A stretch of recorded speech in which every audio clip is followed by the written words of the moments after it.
Welcome again to Toll Below the Terrace. Today we have Maestro in the house, DJ Tennis, DJ, producer, chef, label founder, motorcycle enthusiast. Bicycle. Bicycle. Well, is that bicycles in America are like Manager. manager? Oh yeah, that's a very important. First of all, before we start anything, let's talk about Munchietown. Munchietown is finally coming to Miami. This is Tennis's project that he basically takes over a restaurant anywhere in the world and curates a special menu with the chef of the restaurant. Usually they're very, very like cool niche, high-end restaurants, like very well-respected chefs all around the world. I had the opportunity to be in one of them in Ibiza. It was the day we landed and you were doing the pop-up at Nudo. Nudo, yes. Because you know Nudo Ibiza, chefs there are, one of them was from, what's this restaurant? Noma. Noma. So it's very, very special because now we're going to bring Munchietown to space. And it's going to be Inside a space, which I don't think you've ever done a Munchietown inside a club, right?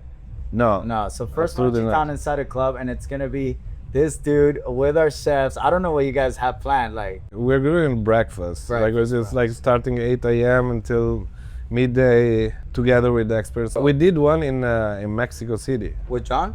Yeah. Yes. He didn't cook, but We don't But, want John cooking. We've seen his stories Yeah. of him trying to cook at home. Absolutely not. So let's talk a little bit about yourself. A lot of people, maybe the young kids here, don't really know much about what's gone into tennis as a whole throughout the years. First of all, life and death, founding life and death. What does that like duality of that word mean to you nowadays? it's life and death is encapsulate the idea of not having only one, let's say, direction. Or if you apply to music, it's not one genre. It's cycles, no? It's cycles of music, and we want to transcend these cycles. That's the meaning of life and death. Like where basically we bring back to life things that are maybe disappeared, but we want to make them timeless in terms of musical genres. And this is like the most important side of the label. There's always having an edge that is not connected to any formula. And this was always the point. So it's always presenting, also very important is being a platform for new artists rather than just release artists that are already established. Always the mission since day one, and still is now. That's how you protect the soul of the label. After 15 years. 15 years already. Well, we just turned 15, yes. Wow, nice. Happy 15. I remember going to a label showcase when you guys did Ibiza. I Yeah. still have the ring, the life and death ring Yes, with a little I bird. don't have it. You don't have it? No, I'll I gift it lost to you. I lost Oh my God. and it's going really well because there is a lot of very young artists that are bringing very fresh sounds. So we have Cool night back there.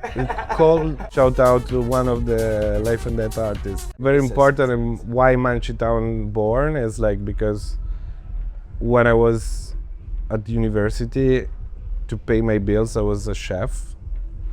So I was working in a restaurant, first as a waiter and then as a chef. Cooking has always been my passion. I find also cooking very similar to delivering an experience, a musical experience. It is. Doesn't matter how good are the ingredients, you can be a terrible DJ. If you have the best tracks, but you can be a terrible DJ. Or just with 2-3 elements, you can create an amazing musical journey. It's the same with food. So What did you study in the university? graduated in computer science and geology. Okay, more layers to this. I did it because I wanted to make my grandpa and my parents happy. The day I graduated, I told my mom, I'm going on tour with a punk band. I'm gonna become a degenerate, child. Yeah, now I can. Now I'm free to do whatever I want. I feel like many of us did that. Just get the degree and just show our parents and then go to this. Yeah. The first 15 days, I went to work at IBM, and I look around me. It was only men. And I said, this is not my life. My hobby was making music and touring with bands. I say, I'm gonna tour now. That's gonna be my work. I was 25 years old when this happened. The first money in my mind said, you're gonna be broke. I say, no, mom, I'm gonna make a living. 33 years old, so 8 years later, I started seeing the first money. She was right. I was gonna be broke. You got lucky. What's your relationship with the electronic scene and the dance floor now than what it was 10, 15 years ago? Everything has changed because it's the fastest consumption of music, and the fact that there is no attention span changed completely the architecture on how you build your music, your tracks, your career. It's changed a lot. I mean, social media itself has... Yeah, social media accelerated everything. You need to be relevant in the moment. It's hard to build a long-term career. So I think, but I have to say, being credible and quality, try not to do something different than what you are is the main key still, to do things properly and also to get recognition in a long-lasting period. Which is some of the benefits of social media nowadays, but I feel like it's social media to a point has like ruined the mystery of what electronic music used to be. Ruined the mystery of art in general.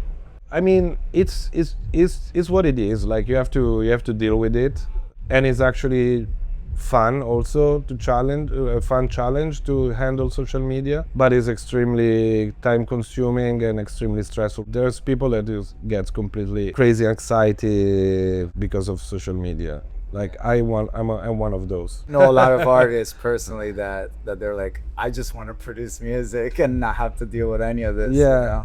For up and coming artists, they can't just like hire a whole team. So it's like, I don't think hiring a team is key. You can do a crazy, amazing social media just using your iPhone and do selfies and talk to the phone. you do a lot of selfies. Not selfies, not selfies this way, but I mean, I have a team. I do have a team. Yeah. But at the end of the day, I realize that the best posts they have are the ones that are more Organic spontaneous. ones, Yes, the of organic course. ones always hit the best. So at the Yeah. end of the day, I'm trying to let go all this structure, time of posting, consistency. Yeah, you have to be consistent, but you don't have to overproduce what you do, because otherwise you fake it. Well, I want to see Yeah. more tennis selfies in the future. So I know. Yeah, I'm gonna send a lot.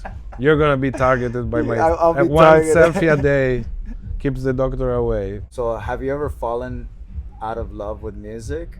And if so, No. how do you come back to that point? No, never Never? fallen out of love. Music is been literally the engine of everything I do, and also the way I connect to people. The way it's always been the glue that helps me also connect with people, connect me with different environments, ecosystems. I spent all my life listening to music since I was a kid. Radio station taught me a lot, especially night programs where I was recording a night program on a cassette and the next day was listening to it. I learned about music. Also, I got close to electronic music pretty late in my life because it happened when I took the first. Kind of like how everybody starts. It was in 1998. I was 28. Oh wow. Quit pretty late to take, and I took the first. I went to a rave and I say, what did I miss all these years? Yeah, I was wondering about that because you told me one time, you said you were like, oh, I remember I was hanging out with Dice, and you're like, make sure you tell Dice that like he's like a big part of why I started this. But I was doing the math. I'm like, that doesn't make sense because I was thinking you had started before him. No, I started as a promoter. started as a promoter. I started as a Oh. promoter. Was actually as an agent. In fact, I was his agent. In 2010, when I moved to Berlin and I was starting working with Telovaz, for example, I always DJ as a hobby, and I was resident in a gay club in Milan. I invited Dice to play one of my parties. The resident DJ, I never put myself as a resident DJ. I'm completely against that. The promoter being the DJ, I don't like it so much. It feels like a conflict of interest, and so, but the DJ didn't show up, and Dice was not coming for another hour and a half. So I said, okay, I DJ before, and Dice arrived a little bit earlier. He was there, and he said, at the end of my set, "I'm Freddy, you're a fucking DJ. You can DJ properly. You are like your taste. You can warm up." And say, yes, because I'm a promoter. I've seen so many people DJing. I learn also watching other people. And say, you should be a DJ and a producer. Oh my God. And because of that, I started. I left the agency and I started DJing. I don't think anybody knows that. Age of 40. Age of 40. It's the Never too late to start. reverse engineering. Wow, that's insane. Yeah, so we're out of time. Tennis has to get up there to play the Terrace. See you guys Tuesday of Miami Music Week. It's the kickoff with Munchietown, experts only. He'll be DJing, he'll be cooking, we'll be eating a lot, and we'll be dancing. Sandwiches. Sandwiches. Let's do this. Ciao, y'all. Ciao, ciao. Love you, brother. Good to have you here.